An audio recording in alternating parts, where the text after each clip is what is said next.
नमस्कार दोस्तों, स्वागत है आप सभी का मुद्गल मैम की कक्षा में। मैं हूं ज्योत्सना जोशी और कई छात्रों ने गुजारिश की है कि मैम बनारस कविता पढ़ाइए। तो लीजिए, प्रस्तुत है आप सबकी फरमाइश पर ये कविता बनारस, जो कि आरबीएससी हिंदी साहित्य की कक्षा 12 की पुस्तक से ली गई है। इसके लेखक हैं केदारनाथ सिंह, जिनका जन्म हुआ था 1934 में और 2018 में उनकी मृत्यु हुई। तो ये कविता बनारस, जिसमें उन्होंने केदारनाथ सिंह जी ने बनारस शहर के बारे में वर्णन किया है कि बनारस शहर किस प्रकार का शहर है, कितना पुराना शहर है, वहाँ पर क्या क्या क्रियाएं निरंतर होती रहती हैं। तो आइए वाचन करते हैं कविता का। इस शहर में वसंत अचानक आता है, और जब आता है तो मैंने देखा है, उठता है धूल का एक बवंडर मड़ुआडीह और लहर तारा की तरफ से, और इस पुराने महान शहर की जीभ किरकिराने लगती है। कवि कहते हैं कि ये अत्यंत प्राचीन और महान शहर है। इस शहर में वसंत अचानक आता है।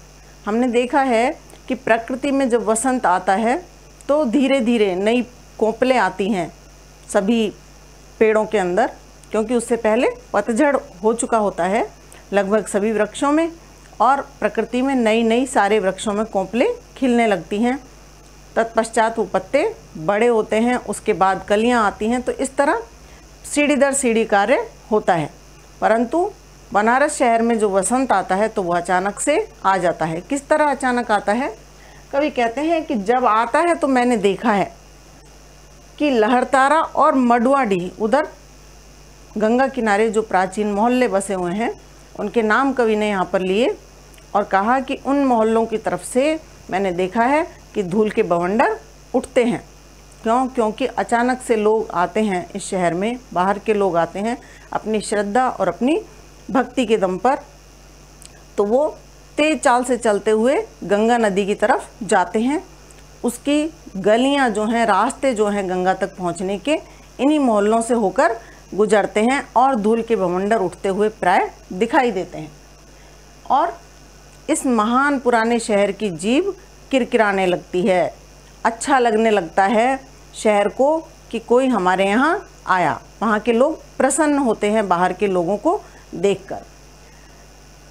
कवि कह रहा है जीभ किरकिराने लगती है।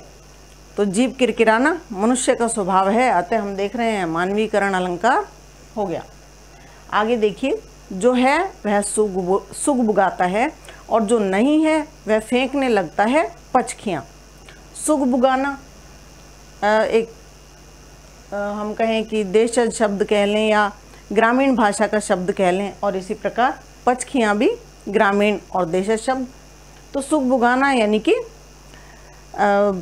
अपनी कला को प्रदर्शित करना, यानी जो है वहाँ पर वो अपनी उपस्थिति का एहसास कराता है, अपनी कला का प्रदर्शन करता है, अपने हुनर को दिखाता है। और जो नहीं है, यानी जिसे कोई कलाकारी नहीं आती, वो भी वहाँ जाकर अपनी कला में अंकुरण करने लगता है, यानी औरों को देखकर सीखने लगता है। पचखियाँ फेंकना यानी कि अंकुरित होना, सुगबुगाना अर्थात जागृत होना।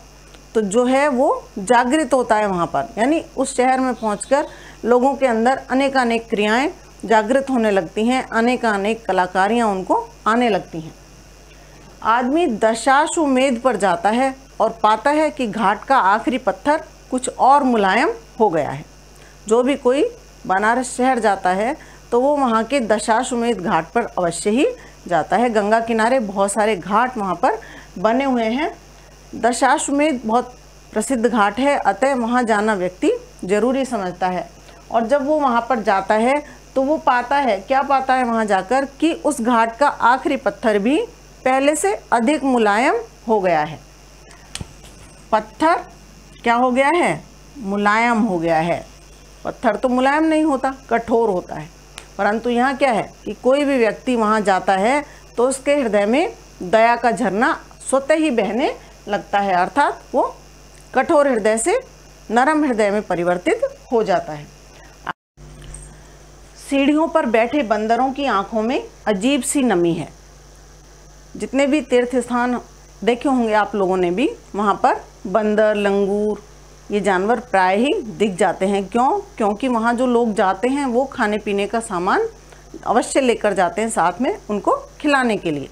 तो इसलिए बंदरों की आंखों में भी अजीब सी नमी है, एक उम्मीद जगी हुई है, एक आशा की किरण जगी हुई है कि अब लोग आए हैं तो हमें खाने की सामग्री मिलेगी।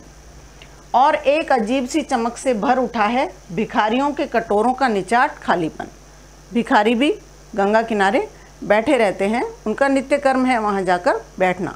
जब लोग आते हैं वहाँ पूजन करने के लिए, अर्चन करने के लिए, तो भिखारियों के कटोरों में भी भीख डालकर जाते हैं, सिक्के डालकर जाते हैं। और इस तरह से उनके कटोरों का जो खालीपन है, जो कि बिल्कुल खाली पड़े हुए थे, अब वो भरने लगता है खालीपन। तुमने कभी देखा है खाली कटोरों में वसंत का उतरना? कि आप वहाँ अवश्य देख सकते हैं कि खाली कटोरों में वसंत कैसे उतरता है। वसंत उतरता है, प्रकृति हरी भरी हो जाती है।